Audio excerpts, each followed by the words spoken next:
नमस्कार, मैं प्रिया। आज है 18 दिसंबर। खबरों की तरफ बढ़ने से पहले एक नजर सुर्खियों पर। शराबबंदी को लेकर जारी हुई नई गाइडलाइन। 3523 पदों पर शारीरिक शिक्षकों की नियुक्ति का रास्ता जल्द ही होगा साफ। कोरोना की संभावित तीसरी लहर को ध्यान में रखते हुए कॉन्टैक्ट ट्रेसिंग की हुई शुरुआत। कोहरे में अब कम होगी सड़क दुर्घटना। मुख्यमंत्री उद्यमी योजनाओं के लाभार्थियों का चयन हुआ शुरू। अब चले बढ़ते हैं बिहार की 25 बड़ी खबरों की ओर विस्तार से। आज बिहारी पहचान में हम बात करेंगे शशि रंजन की। शशि रंजन का जन्म 29 सितंबर 1987 को बिहार के सीतामढ़ी जिले में हुआ था। वो एक भारतीय अभिनेता हैं जो मुख्य रूप से बॉलीवुड और टेलीविजन उद्योग में काम करते हैं। उन्होंने अपने अभिनय करियर की शुरुआत अपने पैतृक शहर मधुबनी में कम उम्र में की थी। दिल्ली के सिनेमाघरों में कई नाटकों में अभिनय करने के बाद शशि रंजन ने 2009 में स्टार प्लस के लिए डेली सोप तेरे मेरे सपने में समानांतर नेतृत्व के रूप में अपनी शुरुआत की। वो क्राइम पेट्रोल और सावधान इंडिया के 80 से अधिक एपिसोड में दिखाई दिए। शशि को the legend of Michael Mishra में पंतर और तुम्हारी सुल्लू में रमेश की भूमिकाओं के लिए जाना जाता है। अपराधियों के मनःस्थिति को समझने के लिए पुलिस अब विशेषज्ञों की लेगी मदद। बिहार पुलिस सिर्फ अपराधियों को पकड़ने और उन्हें सजा देने तक अब सीमित नहीं रहने वाली है, जिसके तहत अपराधियों की मनःस्थिति को भी अब पढ़ने का प्रयास पुलिस करने वाली है। इसके लिए विशेषज्ञों की मदद दी जाएगी। पुलिस में मनोवैज्ञानिक की नियुक्ति की जाएगी जो गिरफ्तारी के बाद अपराधियों की काउंसलिंग करेंगे। अपराधियों के साथ पीड़ितों का मनोवैज्ञानिक अध्ययन कर उन्हें मार्गदर्शन और परामर्श दिया जाएगा। पुलिस मुख्यालय में आयोजित समन्वय समिति की बैठक में अपराधियों की मनस्थिति को जानने के लिए मनोवैज्ञानिकों की मदद लेने पर आला पुलिस अधिकारियों के बीच विचार विमर्श हुआ। गृह विभाग के अंतर्गत अलग से चिकित्सक, अभियंता और मनोवैज्ञानिक की आवश्यकता और कैडर बनाए जाने पर भी बात हुई। 22 दिसंबर से समाज सुधार यात्रा पर निकलेंगे सीएम नीतीश कुमार। बिहार के मुख्यमंत्री नीतीश कुमार एक बार फिर से प्रदेश के विभिन्न जिलों की यात्रा पर निकलने वाले हैं। बता दें कि इस बार बिहार के मुख्यमंत्री नीतीश कुमार समाज सुधार यात्रा पर निकलेंगे। आपको ये भी बता दें कि प्रदेश में इन दिनों शराबबंदी कानून को लेकर बहुत तेजी से चर्चा हो रही है। ऐसे में नीतीश कुमार इस कानून की जमीन पर क्या स्थिति है इसकी भी पड़ताल कर लेंगे। साथ ही सरकार की योजनाओं की क्या स्थिति है इस पर भी बात होगी। यह यात्रा मोतिहारी में 22 दिसंबर से शुरू होगी और 15 जनवरी को पटना में इसका समापन होगा। इसी तरह उनकी 12 दिनों की यात्रा होगी जिसमें सभी जिले शामिल होंगे। यात्रा का पूरा कार्यक्रम जारी कर दिया गया है। मालूम हो कि इससे पहले वो 12 यात्राएं कर चुके हैं। इस यात्रा के दौरान मुख्यमंत्री जनसभा को भी संबोधित करेंगे। साथ ही राज्य में चलाई जा रही जन कल्याणकारी योजनाओं की समीक्षा बैठक भी करेंगे।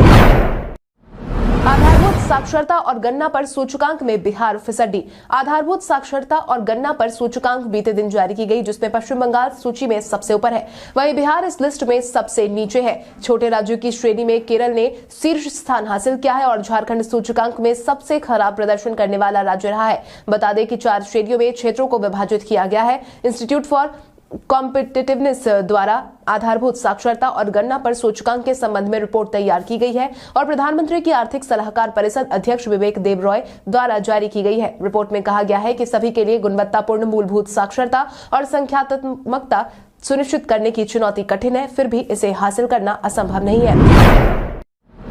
बिहार में घरों के अंदर बढ़ी स्वच्छता। घरों के अंदर बेहतर स्वच्छता सुविधा का उपयोग करने वाले लोगों की संख्या में बिहार में उत्साहवर्धक प्रगति हुई है। साथ ही साथ 5 सालों में राज्य के सभी जिलों में बेहतर घरेलू स्वच्छता सुविधा का उपयोग करने वालों की संख्या में वृद्धि हुई है। राष्ट्रीय परिवार स्वास्थ्य सर्वेक्षण 4 के अनुसार बिहार में 26.5% लोग बेहतर घरेलू स्वच्छता सुविधा का उपयोग करते थे, जो कि 5 साल में यानी राष्ट्रीय परिवार स्वास्थ्य सर्वेक्षण 5 में बढ़कर 49.4% हो गया। पिछले 5 वर्षों में बिहार में 22.9% से अधिक लोगों ने बेहतर घरेलू स्वच्छता पर ध्यान दिया। वहीं देश में 5 वर्षों में बेहतर घरेलू स्वच्छता सुविधा के उपयोग करने वाले लोगों की संख्या में 21.7% का इजाफा हुआ है। इस तरह बिहार ने राष्ट्रीय वृद्धि दर को भी पीछे छोड़ दिया।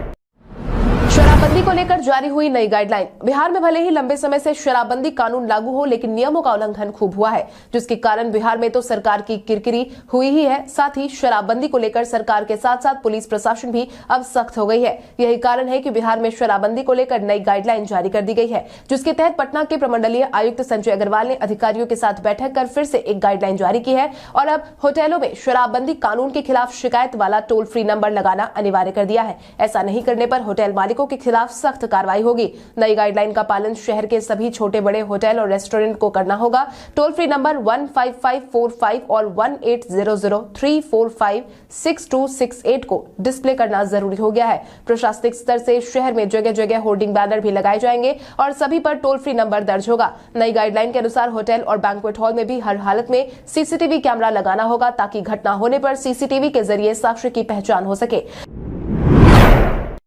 सहरसा के उग्रतारा स्थान में आपको देखने को मिलेगा बहुत कुछ खास। सहरसा जिले में महिषी में स्थित है उग्रतारा स्थान।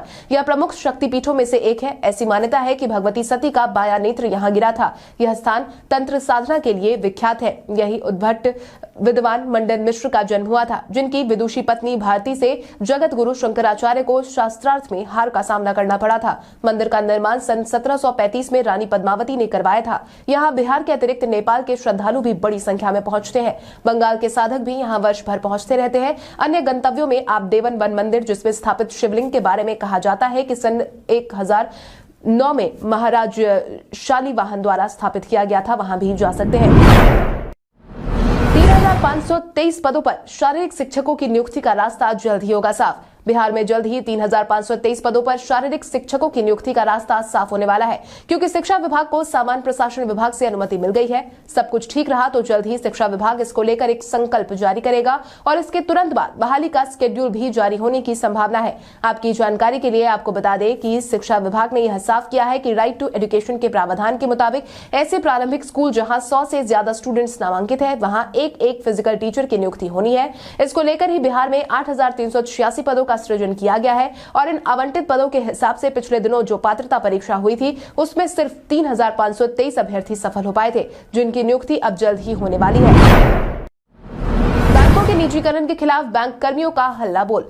बीते 2 दिनों से बैंकों के निजीकरण को लेकर बैंक कर्मियों ने बिहार समेत देश भर में खूब बवाल काटा। इस दौरान सभी United forum of bank union के बैनर तले बैंक कर्मचारियों ने सड़क पर उतरकर केंद्र सरकार के खिलाफ जमकर बिहार के लगभग सभी जिलों में नारेबाजी की। प्रदर्शन कर रहे बैंक कर्मचारियों का कहना है कि सरकार जो बैंक अमेंडमेंट बिल लाने जा रही है उसके खिलाफ पूरे देश में बैंक कर्मी 2 दिनों से हड़ताल पर है। इस बिल के आने से सरकारी बैंकों के निजीकरण का रास्ता साफ हो जाएगा, जनता पर अतिरिक्त बोझ बढ़ेगा, साथ ही बैंक कर्मियों का भविष्य भी असुरक्षित हो जाएगा। हालांकि बैंक का यह हड़ताल केवल शुक्रवार तक ही था। उम्मीद है कि सोमवार से सभी बैंक सामान्य रूप से खोले जाएंगे। हालांकि बैंकों की हड़ताल के चलते देश भर के बैंकिंग कामकाज पूरी तरह प्रभावित भी हुए। सीएम नीतीश ने मधुबनी में किया कई योजनाओं का शुभारंभ। बीते दिन सीएम नीतीश कुमार ने मधुबनी को कई बड़ी सौगात दी है। इस दौरान मुख्यमंत्री ने मधुबनी जिला अंतर्गत जयनगर में 405.66 करोड़ की लागत से कमला नदी पर बराज निर्माण कार्य की शुरुआत की। साथ ही कमला बलान बाया और दाया तटबंध का उच्चीकरण पक्कीकरण कार्य फेज 1 की भी शुरुआत की गई। इस पर 335.12 करोड़ रुपए खर्च की जानी है। पिपरा घाट से टेंगा पुल तक 80 किलोमीटर की लंबाई में निर्माण होना है। बता दें कि बीते 16 दिसंबर को मुख्यमंत्री नीतीश कुमार कुशेश्वर स्थान से चुनाव जीतने को लेकर लोगों को धन्यवाद देते देखे गए थे। इसी के साथ डीएमसीएच की समीक्षा बैठक भी की थी। वहीं बीते दिन मिथिलांचल दौरे का दूसरा दिन था, जिसके बाद ही देर शाम सीएम नीतीश राजधानी पटना वापस लौट आए। कोरोना की संभावित तीसरी लहर को ध्यान में रखते हुए कॉन्टैक्ट ट्रेसिंग की हुई शुरुआत। बिहार में कोरोना के मामलों में काफी उतार चढ़ाव देखने को मिल रहा है। हालांकि अभी घबराने जैसी कोई बात तो नहीं है, लेकिन फिलहाल बिहार के अलावा अन्य राज्यों में ओमिक्रॉन के मामलों में हुई पुष्टि के बाद बिहार में भी अलर्ट बटन ऑन कर दिया गया है। यही कारण है कि निर्देशानुसार बिहार की राजधानी पटना में कॉन्टैक्ट ट्रेसिंग सेल की शुरुआत हो गई है। इसको लेकर जिला स्वास्थ्य समिति में भी ट्रेसिंग सेल को एक्टिवेट कर दिया गया है। इसको लेकर जिला civil surgeon doctor Vibha Kumari ने बताया है कि कोरोना पॉजिटिव मिलने पर उनके कांटेक्ट में आए लोगों का पहले भी ट्रेसिंग कर जांच किया जाता था, लेकिन ट्रेसिंग सेल के खुलने से ट्रेसिंग को लेकर एक जिम्मेदारी तय होगी। कोहरे में अब कम होगी सड़क दुर्घटना। बिहार में ठंड का सितम आने वाले दिनों में और ज्यादा बढ़ने वाला है, जिसमें कोहरे की समस्या से भी जल्द ही बिहार वासियों को सामना करना पड़ेगा। हालांकि इस बार लोगों को कोहरे में परेशानी ना हो, इसको लेकर खास तैयारी कर ली गई है, क्योंकि अक्सर ऐसा देखा गया है कि कोहरे के कारण कई बार सड़क दुर्घटनाएं हो जाती थी, लेकिन अब ऐसा नहीं होने वाला है, क्योंकि इसको लेकर जिलों में रिफ्लेक्टिव टेप जांच अभियान चलाया जाएगा। इस बाबत परिवहन सचिव संजय कुमार अग्रवाल ने सभी जिला पदाधिकारी को निर्देश दिया है। उन्होंने बताया कि पूर्व के वर्षों में ठंड के महीनों में कोहरे और धुंध के दौरान सड़क दुर्घटनाओं की संख्या राज्य में घटित हो रही सड़क दुर्घटनाओं का एक महत्वपूर्ण अंश रहा है। साल 2020 के मुकाबले 63% अधिक अभियुक्तों को हुई सजा। बिहार सरकार की कोशिश है कि बिहार में अपराध का ग्राफ कम हो। यही कारण है कि सजा दिलवाने के मामले में बिहार में सुधार हो रहा है। कोरोना की पहली और दूसरी लहर के बाद अब राज्य में अपराधियों को सजा दिलाने के मामले में काफी बढ़ोतरी दर्ज की गई है। अदालत की तरफ से पिछले साल नवंबर महीने में 1417 अपराधियों को सजा सुनाई गई थी, जबकि इस साल नवंबर तक 2305 अभियुक्तों को दोष सिद्ध करार देते हुए सजा दी गई है। पिछले साल की तुलना में यह 63% अधिक है। पुलिस मुख्यालय की तरफ से जारी आंकड़ों के अनुसार इस साल 25 मद्य निषेध के सबसे अधिक 25 कांडों की सुनवाई पूरी करते हुए 31 अभियुक्तों को सजा सुनाई गई है। वहीं एक्ट में 21 मामलों में 25 को, जबकि 19 मामलों में 46 अभियुक्तों को सजा दी गई है। बिहार की अदालतों में इतने लाख केस लंबित। बिहार में एक तरफ जहां सरकार अपराध को कम करने में लगी हुई है, वहीं दूसरी तरफ मामलों को सुलझाने की प्रक्रिया बिहार में बेहद ही धीमी बताई गई है।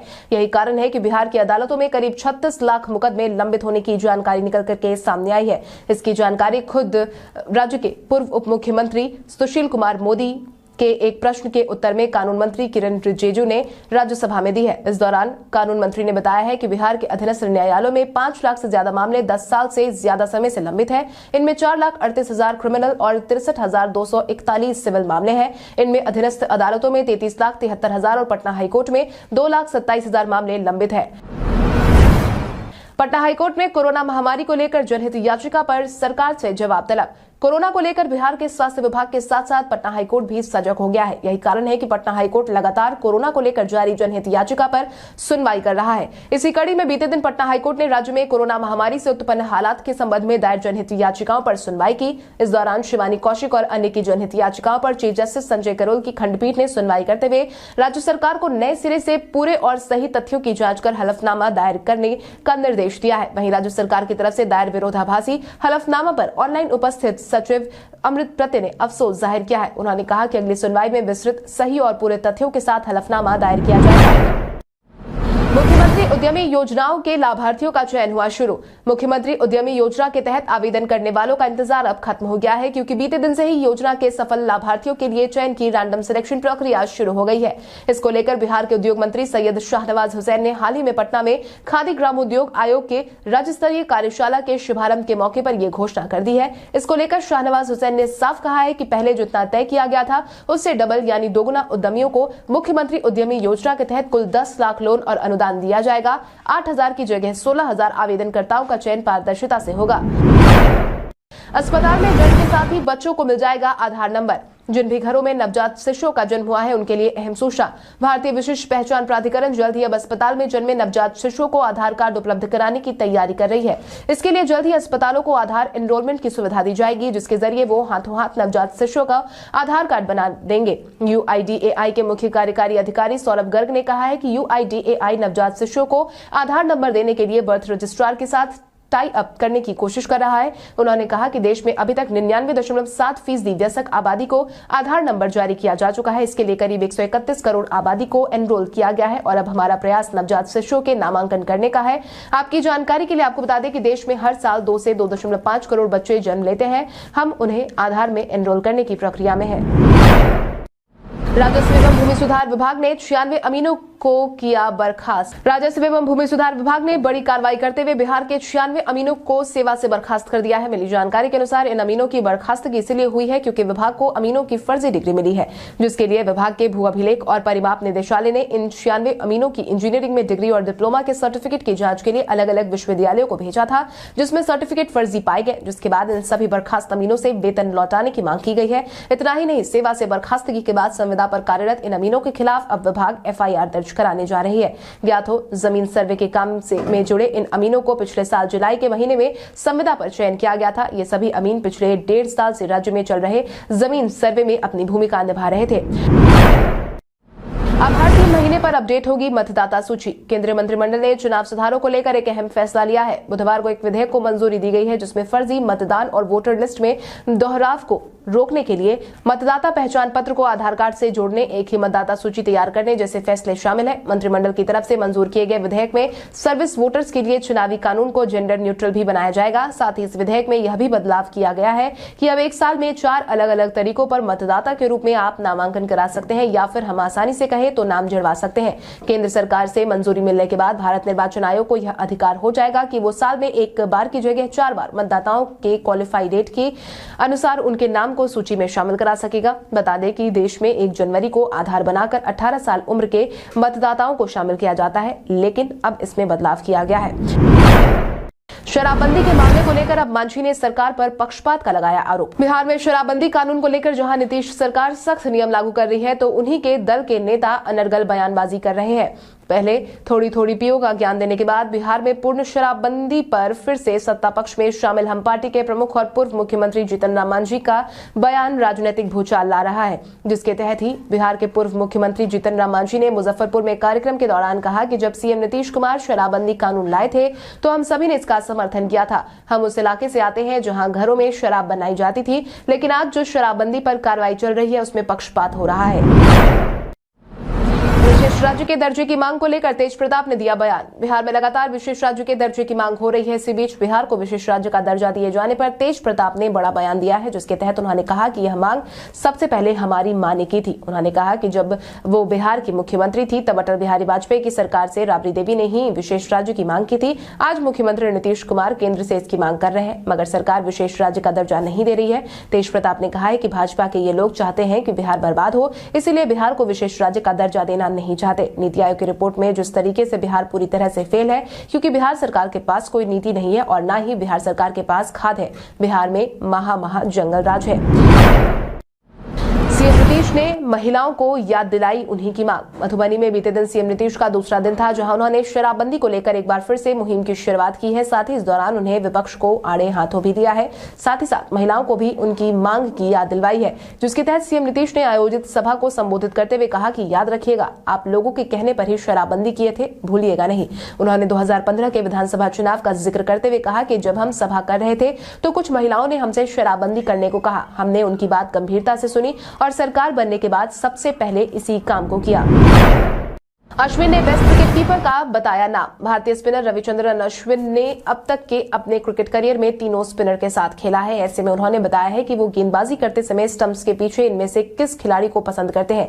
अपने यूट्यूब चैनल में एक फैन के सवाल पर रिएक्शन देते हुए उन्होंने बताया कि धोनी स्पिन के खिलाफ असाधारण थे। उन्हें बहुत कम विकेट कीपर के तौर पर स्पिन को मिस करते हुए देखा है। फैन ने अश्विन से धोनी, साहा और कार्तिक में से बेस्ट विकेट कीपर चुनने के लिए कहा था। अश्विन ने कहा धोनी, साहा और डीके यानी कि दिनेश कार्तिक, इस ऑर्डर में आप जवाब ले सकते हैं। उन्हें स्टंप के पीछे नहीं रखना मुश्किल है।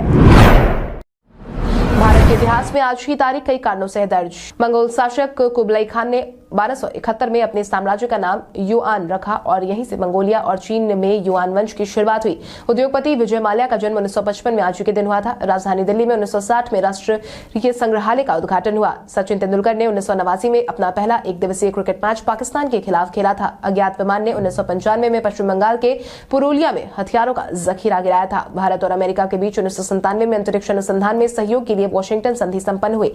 भिखारी ठाकुर भोजपुरी के समर्थक, लोक कलाकार, भोजपुरी कलाकार, संगीतकार और सामाजिक कार्यकर्ता भिखारी ठाकुर का जन्म 1887 में हुआ था। भारतीय राजनीतिज्ञ तथा लोकसभा के सदस्य मुकुट बिहारी लाल भार्गव का निधन 1980 में आज के दिन हुआ था। अब आइए जानते हैं सराफा बाजार और पेट्रोल डीजल के क्या थे भाव। अगर हम सराफा बाजार की बात करें तो सोने का भाव 17 दिसंबर को 22 कैरेट के लिए प्रति 10 ग्राम 46,920 रुपए था। वहीं 24 कैरेट के लिए प्रति 10 ग्राम 49,920 रुपए था। इसके साथ ही अगर हम चांदी की बात करें तो चांदी का भाव प्रति किलो 62,300 रुपए था। इसके साथ ही राजधानी पटना में पेट्रोल की कीमत 105.90 रुपए प्रति लीटर, वहीं डीजल के दाम 91.09 रुपए प्रति लीटर था। कल हमारे द्वारा पूछे गए सवाल का जवाब आप में से बहुत सारे यूजर ने हमें कमेंट करके दिया था, उसके लिए आपका बहुत बहुत धन्यवाद। आप में से जिन यूजर का कमेंट हमें अच्छा लगा है उनके नाम है शंकर मुखिया, महबूब आलम, मंटू कुमार, अंजनी कुमार, शिव नारायण, सविनय कुमार, विकी राज, रवि कुमार, मंजीत कुमार, राजीव कुमार, राम दिलीप, अशोक ठाकुर, रोहित मंडल, पवन निराला, श्रवण कुमार, अमरेंद्र यादव। इसके अलावा हमारी टीम को और भी लोगों के जवाब अच्छे लगे हैं, मगर समय के अभाव के कारण हम उनका नाम नहीं ले पाए। लेकिन आप हमारे सवालों का जवाब देते रहे, हम कल आपका नाम लेने की पूरी कोशिश करेंगे। तो चलिए बढ़ते आज के सवाल की ओर। आज का सवाल कुछ इस प्रकार है, आपके अनुसार सीएम नीतीश के समाज सुधार यात्रा से बिहार के लोगों पर कितना असर पड़ेगा? अपने जवाब हमें कमेंट करके जरूर बताएं। इसके साथ ही आज के लिए बस इतना ही। बिहार की बड़ी खबरों से अपडेटेड रहने के लिए हमारे YouTube चैनल को सब्सक्राइब करें और बेल आइकॉन दबाना ना भूलें। धन्यवाद।